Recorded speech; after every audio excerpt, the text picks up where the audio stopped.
वैसे तो प्रेगनेंसी के दौरान कई सारे सोनोग्राफी किए जाते हैं, पर जो ये एनटी स्कैन है उसके बारे में कोई क्लियर एक्सप्लेनेशन बहुत सारी महिलाओं के पास नहीं होता है। तो आज के इस वीडियो में हम बात करने वाले हैं ये एनटी स्कैन क्यों ज़रूरी होता है, कब किया जाता है, इसमें हम क्या क्या चेक करते हैं। तो ये सारे कंफ्यूजन हम आज दूर करने वाले हैं। नमस्ते दोस्तों, मैं हूं डॉक्टर काजल और आज इस वीडियो में हम डिटेल में जानेंगे एनटी स्कैन के बारे में। एनटी यानी कि नकल ट्रांसलूसेंसी, ये क्या होता है?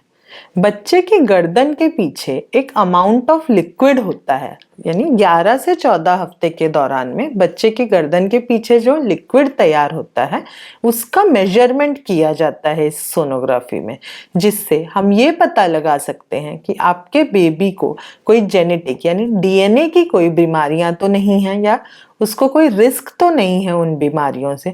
कई बार इससे हमें कंजेनाइटल हार्ट कंडीशंस के बारे में भी पता लगता है और कुछ ब्लड टेस्ट के साथ यदि इसे कंबाइन किया जाए तो हम ये भी जानकारी पा सकते हैं शुरुआती दिनों में ही कि मदर को कोई हाइपरटेंशन यानी बीपी की तकलीफ, मिर्गी आने की तकलीफ प्रेगनेंसी के दौरान तो नहीं होने वाली है। हर बच्चे के गर्दन के पीछे कुछ अमाउंट ऑफ फ्लूइड होता है, बट रिसर्च के दौरान ये पाया गया है कि जिन बच्चों में यानी जिन फीटस में ये फ्लूइड ज़्यादा मात्रा में होती है उन बच्चों को जेनेटिक कंडीशंस या फिर क्रोमोसोमल कंडीशंस का रिस्क ज़्यादा होता है, जैसे कि down syndrome, Patau syndrome, Edward syndrome.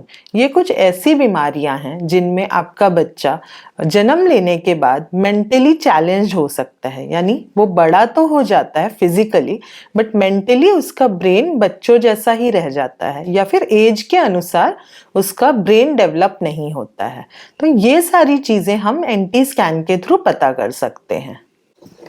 कुछ सालों पहले तक ये स्कैन मैंडेटरी नहीं किया गया था, पर जैसे जैसे कंडीशन के रिस्क बढ़ते गए हैं वैसे वैसे इस स्कैन को 99% केसेस में डॉक्टर्स करवा लेने के लिए ही सजेस्ट करते हैं।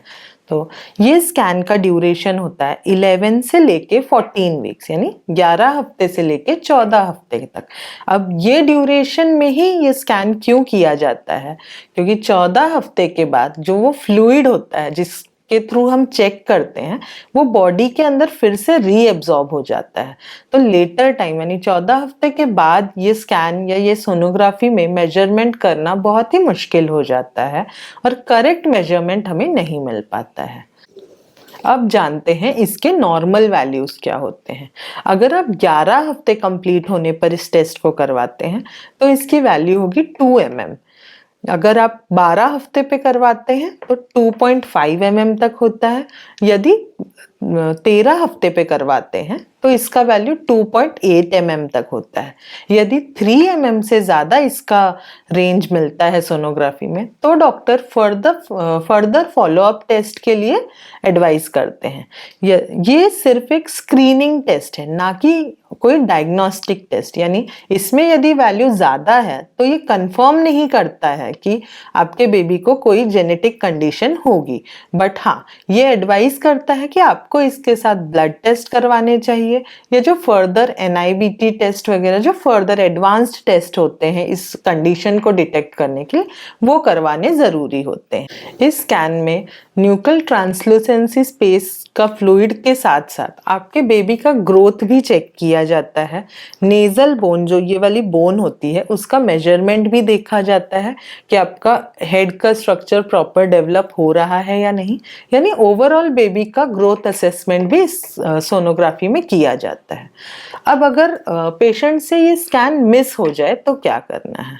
घबराने की ज़रूरत नहीं है। हाँ, इसका टाइम ड्यूरेशन बहुत इम्पॉर्टेंट है, बट यदि किसी रीज़न के वजह से आपसे मिस हो जाता है तो आप इसके लिए सेकेंड ट्राइमेस्टर ऑफ प्रेगनेंसी में एक 2 ब्लड टेस्ट होते हैं, क्वाड्रपल टेस्ट और एक होता है एनआईबीटी टेस्ट, एनआईपीटी टेस्ट।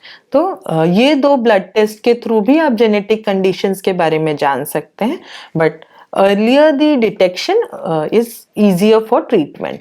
तो जितना जल्दी आप इसको डिटेक्ट कर पाते हैं उतना जल्दी अगर कुछ एबनॉर्मेलिटी फाइंड आउट होती है तो उसका आप ट्रीटमेंट करवा सकते हैं।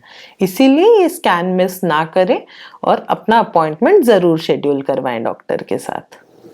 अगर आपको प्रेगनेंसी में की जाने वाली सोनोग्राफीज के बारे में डिटेल में जानना है तो चैनल लिंक पर मैंने एक वीडियो बनाया है जिसमें सारे सोनोग्राफीज मैंने डिटेल में कवर की हैं, वो आप ज़रूर देखिए।